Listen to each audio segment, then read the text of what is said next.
కేసీఆర్ అప్పు తెలంగాణ భవిష్యత్తుకు ముప్పుగా మారిందన్నారు మంత్రి సీతక్క.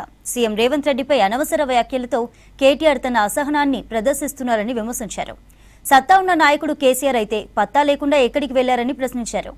ఉద్యోగుల పోరాటాన్ని వాడుకున్న చరిత్ర బీఆర్ఎస్ పార్టీదన్నారు. ఆర్థికంగా ఇబ్బందులున్నా సంక్షేమ పథకాలు అమలు చేస్తున్నామన్నారు సీతక్క. అనేకము చెప్పి మరి కేవలము నువ్వు నీ తాబేదారులకు మాత్రమే ప్రజల ఆస్తులంతా పంచిపెట్టినావు. కానీ మేమిచ్చేది పేదలకు, అరువులకు, అణగారిన వర్గాలకు సామాజిక న్యాయం చేస్తున్నాం, సంక్షేమం చేస్తున్నాం, అభివృద్ధి చేస్తున్నాం. ఇవాళ సత్తా ఉన్న నాయకుడు కేసీఆర్ అని అంటే మరి పత్తా లేకుండా పోయే. సత్తా ఉంది అంటే అధికారం ఉంటేనే అనుభవించడానికి మీ సత్తాను చూపించారు.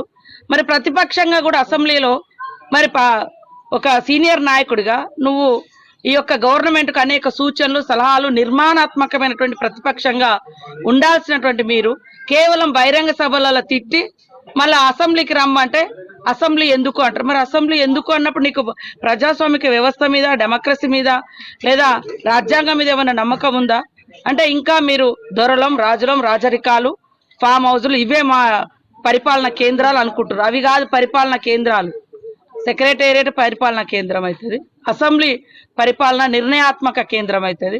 ఇలాంటివి విస్మరించి మీరు రాజరికపు రాజ్యాన్ని ఆనాడు ఏలినరు. ఇప్పుడు మా మీద లేనిపోని అవాకులు చెవాకులు పేలుతా ఉన్నారు. సత్తా ఉన్న నాయకులు అయితే పత్తా లేకుండా ఎందుకు పోతున్నారు?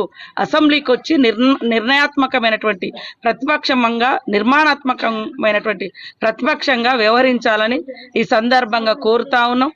ఇవాళ ఆ వర్గాన్ని ఈ వర్గాన్ని రెచ్చగొట్టుడు కాదు. నువ్వు 10 ఏళ్లలో ఎన్ని లక్షల మందికి ఇండ్లు ఇచ్చినావు?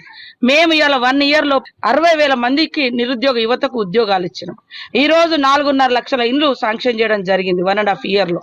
మరి మీరేం చేశారు? ఇవాళ బయటికి పోయి చాలా మేము అది ఇది అని మరి వెనకట మా తాతలు ఏదో నేతులు నాకు ఏదో చేసిరన్నట్టుగా మాట్లాడడం కాదు. 10 ఏళ్ళు నువ్వు అనుభవించి రాష్ట్రాన్ని అప్పుల కుప్పగా మార్చి అందిన కాడికి కబ్జాలు చేసుకొని, దోచుకొని, ఎక్కడికక్కడ విచ్చలవిడిగా పంచుకొని, పలారం లెక్క పంచుకొని తిన్నారు. ఇవాళ రాష్ట్రాన్ని అప్పుల పాలు చేయడం తోటి ఇవాళ పేదలకు ఇచ్చే సంక్షేమం కాడ కోతబడుతుంటే రేవంత్ రెడ్డి గారు, మా సీఎం గారు ఆవేదన వ్యక్తం చేస్తే దాన్ని నువ్వు అవహేళన చేయడం అనేది నీ మూర్ఖత్వం అని ఈ సందర్భంగా తెలియజేస్తూ, సన్న బియ్యం అనేది దాదాపుగా 3.5 కోట్ల మందికి రాబోయే కాలంలో ఇంకా ఇప్పుడు ఆన్లైన్లో అప్లికేషన్ పెట్టుకున్నటువంటి వాళ్ళందరికీ కూడా మరి రేషన్ కార్డులు కూడా ఇవ్వడం జరుగుతుంది.